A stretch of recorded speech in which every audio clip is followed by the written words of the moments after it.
Welcome back to the Jonestead. I'm Mary. Today's Tuesday, November 25th, 2025.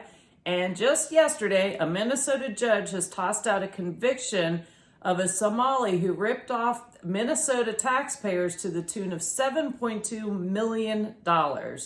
Hennepin County Judge Sarah West ruled yesterday that the jury erred when it found Abdi Fattah Yusuf guilty on fraud and racketeering charges.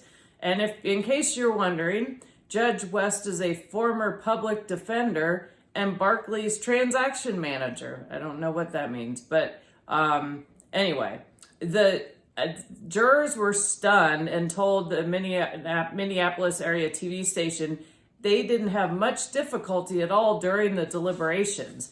And one of the jurors said, "We did not take our jobs lightly. We went through a lot of evidence, discussed a lot, took our time, but we all came out in agreement." Yusuf and his wife were both charged. Evidence showed his home health company, in quotes, operated out of a mailbox at an address where multiple other home health companies were also operating from.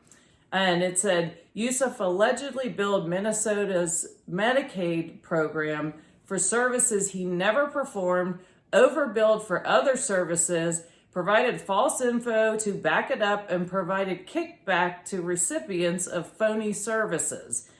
The judge, get this, the judge's rationale to throw out the charges, or the verdict, excuse me, was, quote, "There could have been other reasonable theories other than guilt in this case."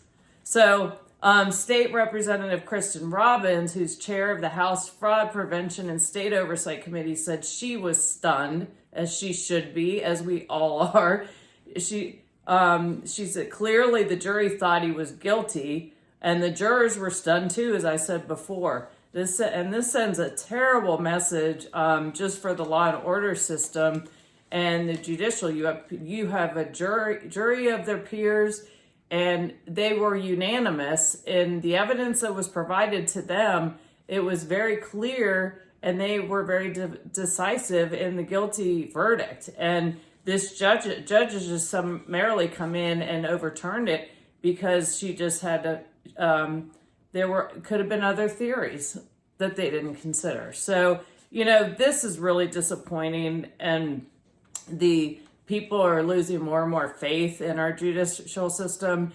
More and more we see where people who are trying to do the right thing and try and protect themselves and protect others they're the ones that are arrested, and then the criminals get off free or they end up suing. So it's just ridiculous, and it's upside down and backwards. It really needs to change.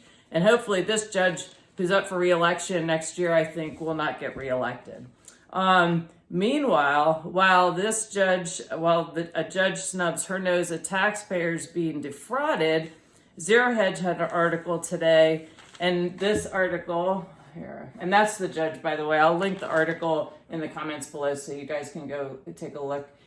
And I must be getting old because she doesn't look old enough to be a judge in my opinion. But anyway, that's just my own personal little commentary on that one.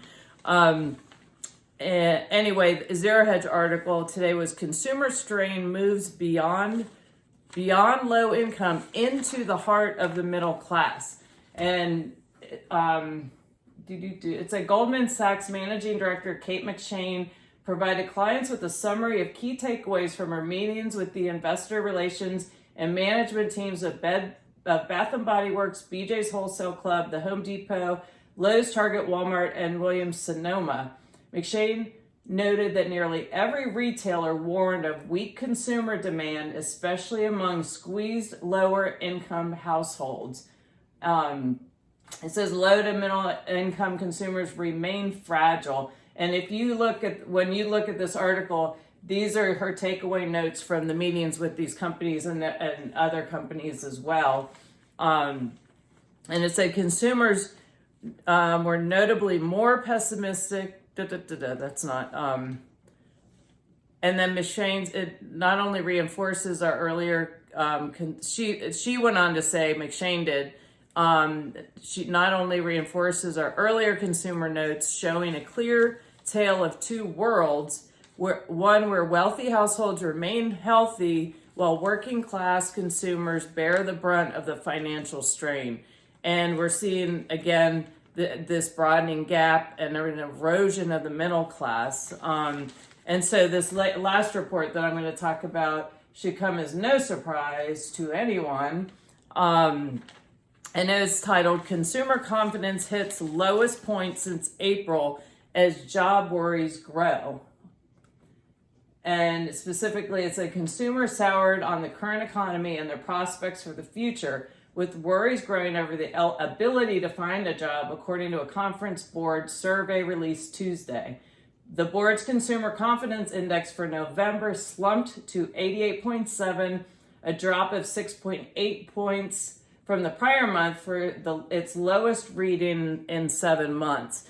And consumers were notably more pessimistic about business conditions 6 months from now, said Dana Peterson, the board's chief economist. And mid-2026 expectations for the labor market conditions remain decidedly negative, and expectations for increased household income shrunk dramatically after 6 months of strongly positive readings. And a key reading in the report that measures job expectations shows deterioration. And then, of course, the same day that report came out, the payrolls processing firm ADP came out with their report that showed private companies had shed 13,500 jobs. So yet again, not real confidence instilling. Obviously, we all want to take some of these it's media, and there are a lot of numbers that fly around, and they will use numbers to send the message that they want to send. So I'm always very aware of that. But also, you can just, when you see it, when you're out and about living your life, you know that these are just not being, political jabs at whoever's in office at the time, because you can see it at the grocery store. And so between inflation, which health insurance has gone up incredibly, it's just unbelievable. Car insurance, food has gone up, and actually now's a good time to take advantage of sales that you'll see for Thanksgiving and then the upcoming holidays, and then taxes going up. So combining that with job uncertainties, and the middle to lower class economic class are feeling the squeeze big time.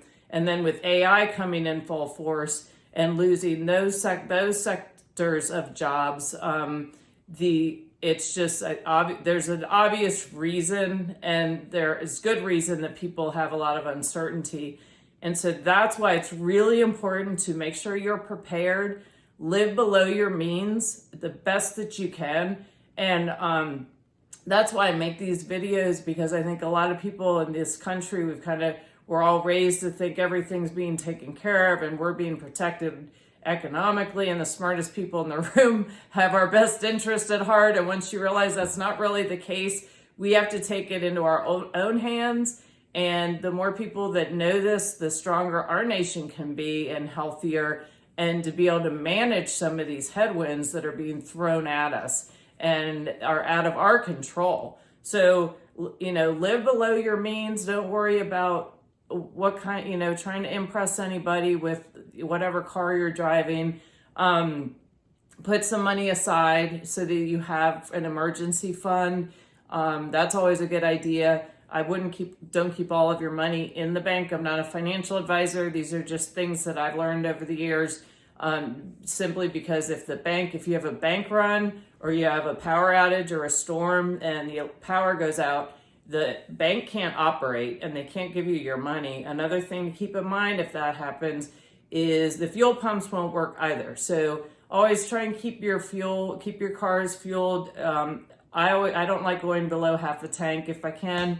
And that way you just have it you're pretty well topped off in case there's an issue with that.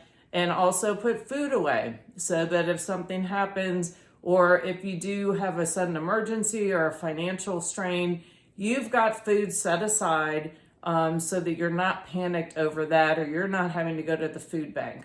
So the more the more prepared people are, then they're in an even better position to help other people. And I just think that overall that makes for a much stronger citizenry, and where the less dependent you are on the government, the better, as far as I'm concerned. So anyway, hope you found this helpful. Thank you for watching. Please like, share, and subscribe. And I look forward to talking to you all again soon. Have a great day.